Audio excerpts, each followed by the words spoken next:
Hi, Robin with Oxy-Dry. And it's a nice sunny day today. It was actually cloudy this morning and overcast pretty much, but now it's cleared up and warmed up. It was 3 degrees this morning, I think. A little cool. But anyway, this is the afternoon now, and around 2, I think. 1 or 2.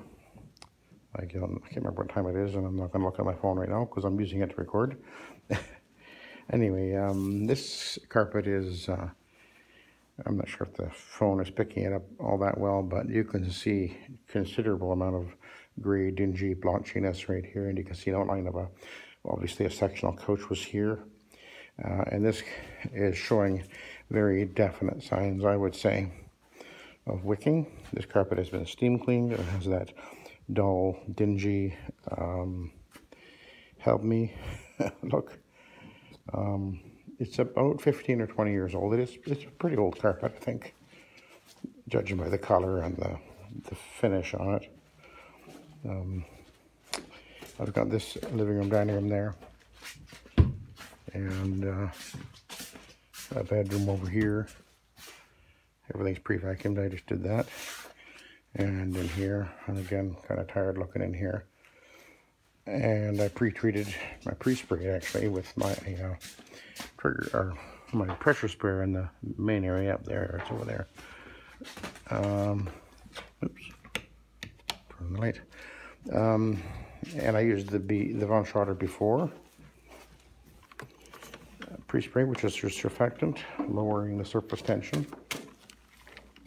I'm cleaning with Nanomax at 2 ounces per gallon, but I did boost this one because I did a hallway upstairs as well, which was very deteriorated, and I boosted it with Rocket Revive. And about what am I at? I guess about 2 ounces per gallon, I think it was.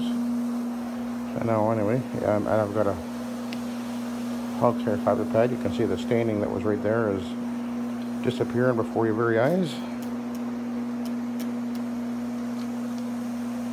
There's a bad stain there that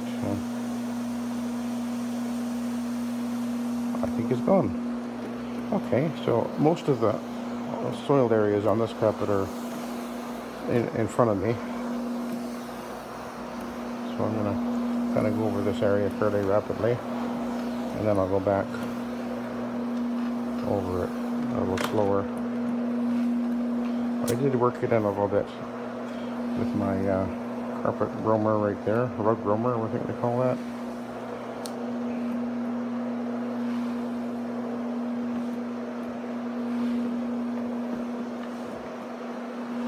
But you can see it's really cutting through the dirt pretty easily here. This was right here is the darkest area. Obviously right in front of the couch where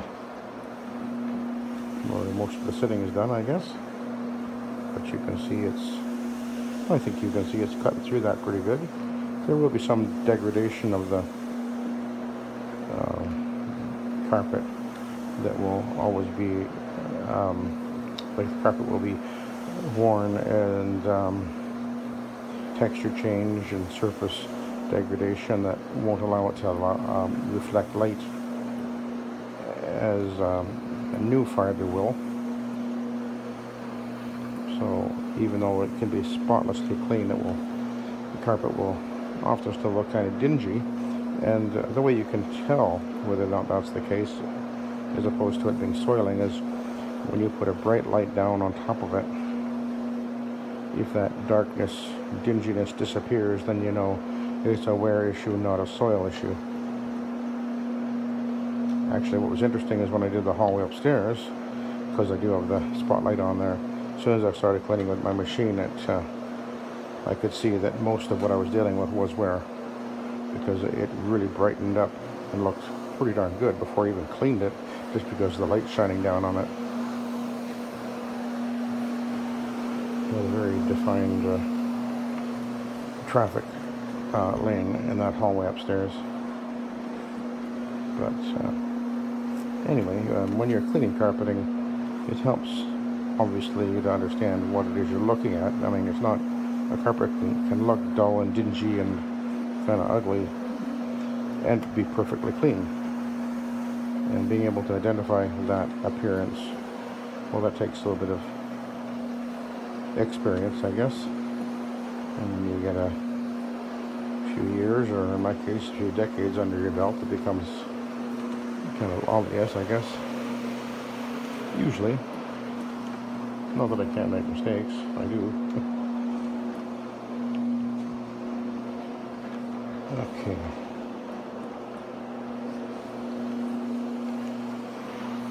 So you can see that that one patch right there is the most worn.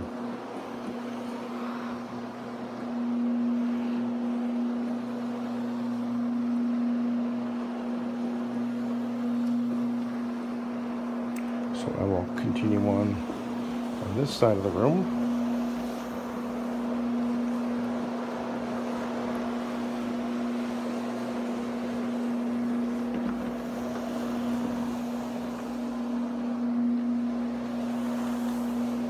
Doesn't look like much use has happened to the carpet over here. It looks like it's in very good condition. This is a nylon. It's not a polyester. You can tell just by the way it wears, actually.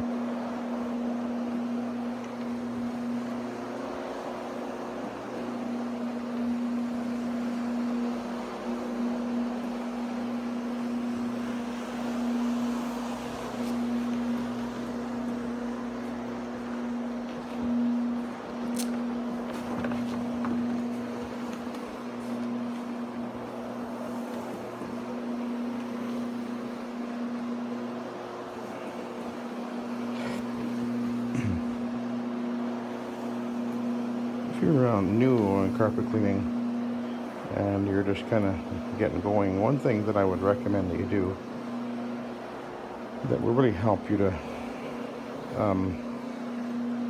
grow your business, it's a really simple thing, and a lot of guys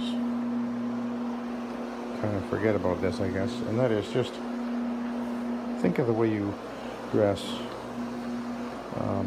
You really ideally should have at least a shirt on that has your company name or logo or whatever on it, and you know, like a polo shirt or something like that. And it's not expensive to do that, even if it's just a shirt without your name on it, but you know, it looks good. Ideally sort of matching what your color, your company colors might be. Good to have uniform pants as well, although that's not as critical, but it would be better than wearing blue jeans, actually, and usually more comfortable too. And these things aren't that expensive. You gotta wear something anyway. And then, you know, think of what you're wearing on your feet. I wear, can't see them, I got the booties on, but I wear white, solid white running shoes. So they're actually court shoes, so they have a smooth sole, and that's an important thing, actually. You don't want something with a heavy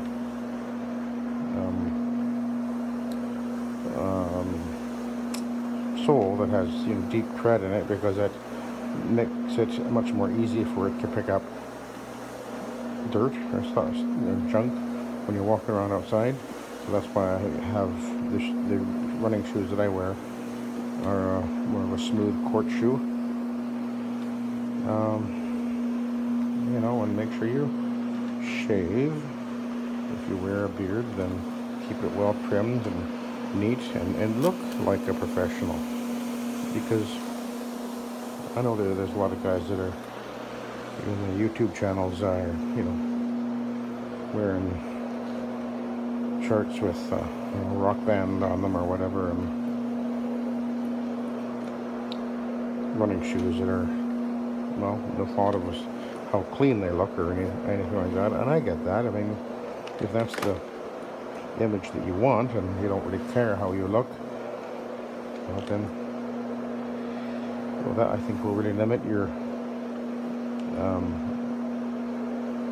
it'll really limit where you go, because the folks that are tend to be the high-end spenders do actually care about the way that the professionals look who come into their homes. They assume that if you're a professional, that you're going to look like a professional. You should, I think. But I know there's many out there that are posting videos, well, a few of them anyway, and they don't seem to care about that. But I think you should care if you want to, you know, have. I guess it depends on what kind of image you want. I mean, maybe you don't care. I mean, well, okay then. But I think you should. That's my 2 cents anyway.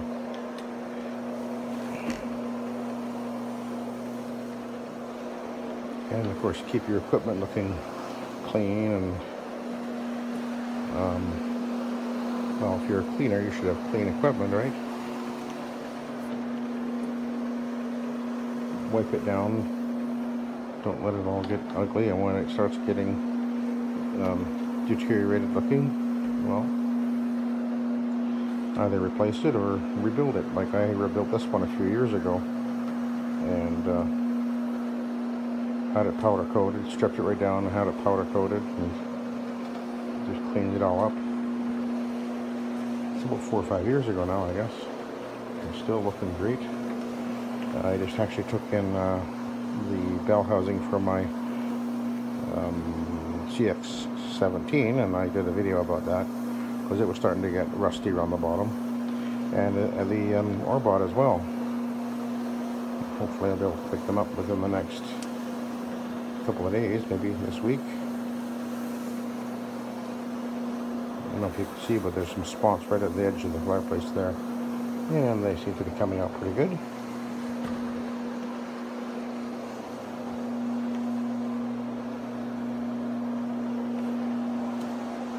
I pulled that fluff off the edge of the pad when it went up against the hearth there.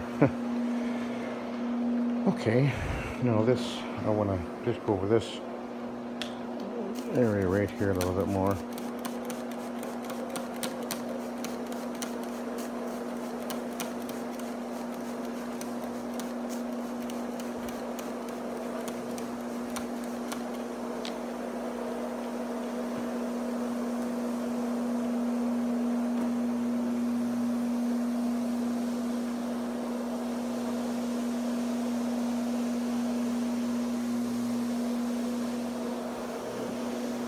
Looking pretty good, actually.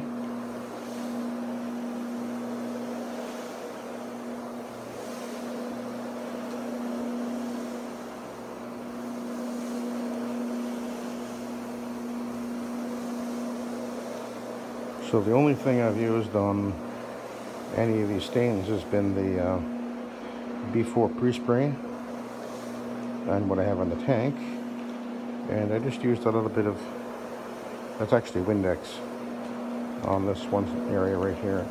It's actually a really good surfactant as well, but if you're going to use it, make sure you follow up with something else to rinse it out of there. That's my suggestion anyway. I've been using it, I was using it more a few months ago, and then decided that I would stick with the before pre-spray. It was basically doing the same thing, but wasn't going to have an issue. And I think that the Windex can have an issue in certain cases. So,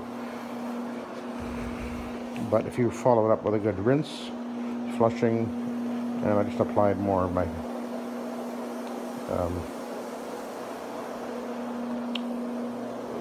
encapsulating clean air onto it, so that'll deal with any residue that might be there.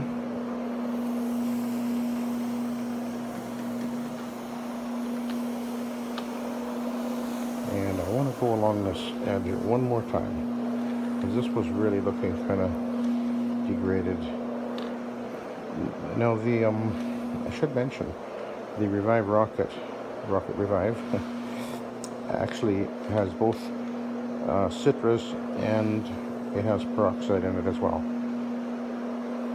So this being a nice light carpet, the peroxide will be a benefit in this case to sort of brighten things up a little bit.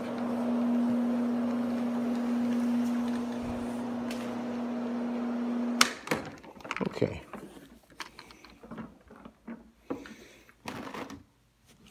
And we'll get rid of this.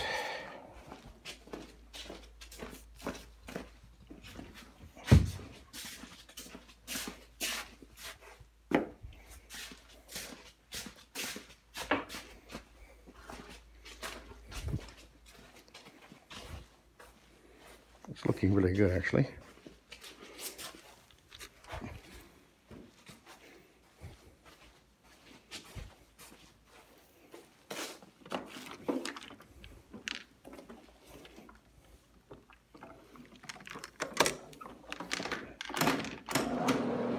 Okie dokie.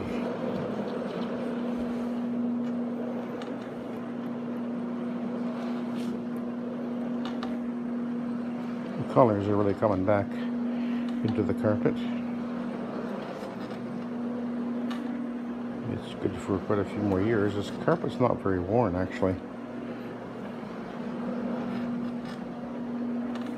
It's actually a basement suite, but it's a very big one.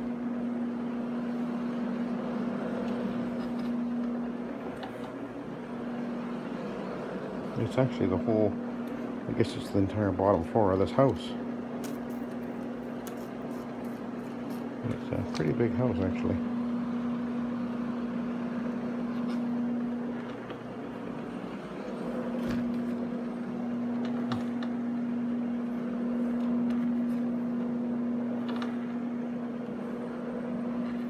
We're at 16 minutes now. I'm doing pretty good.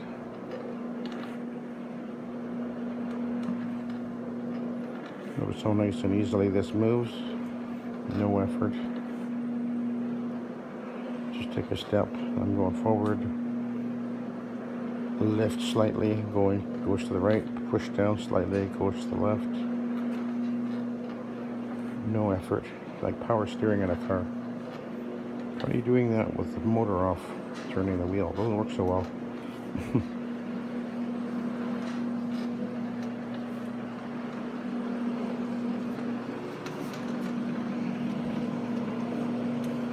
Okay.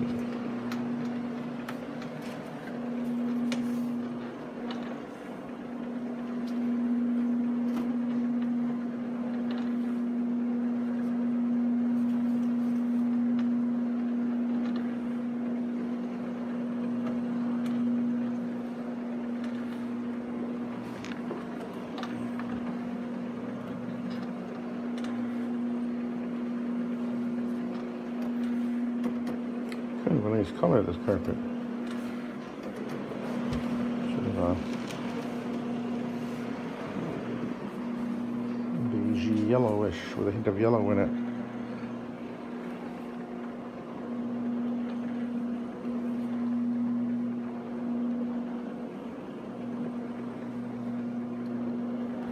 I will be post grooming with the vacuum for this carpet.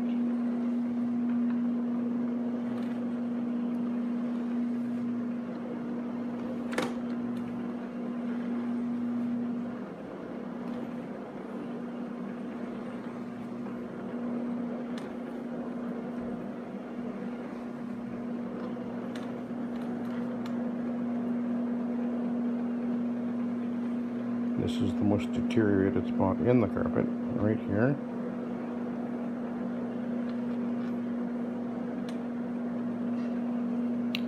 But when it dries, it will also brighten up quite a bit.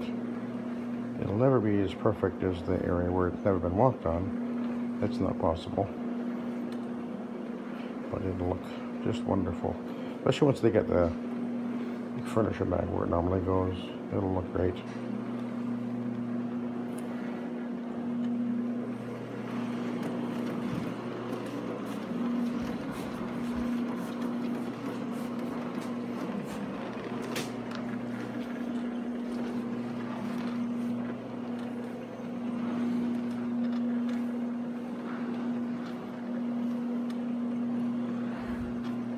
Oh, there's the time.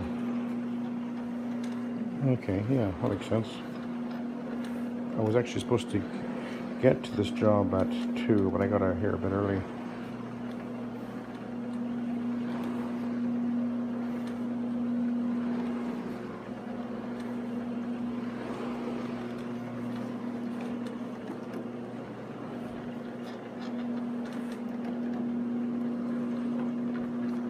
There's a guy out there blowing up the sprinklers. We have to blow out our sprinklers here in the winter. In the fall, I have to get them to blow everything out, because if you don't, yeah, then you can have your irrigation system freeze and burst the pipes, and that's not a good thing. So if you have an underground sprinkler system, which most people do here in the Okanagan, we get them blown out. And of course, there's lots of orchards here. If you don't know anything about the Okanagan, we are the orchard capital of Canada. Orchards and vineyards.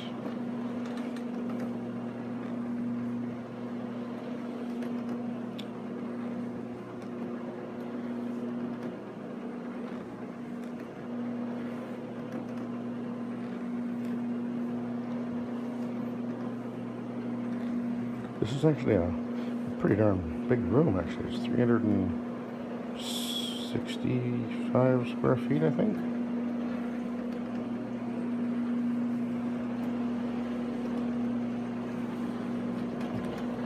The whole job is actually, and there was an area rug, which I also did, which is just about a 6 by 9, I think it was.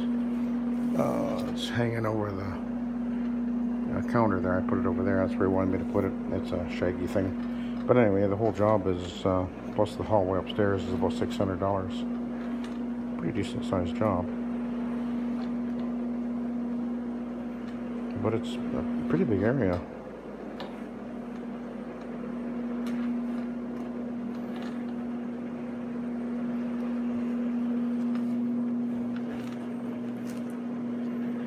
Okay, so I'm done with this room, and of course, other than grooming it, and it's going to look great.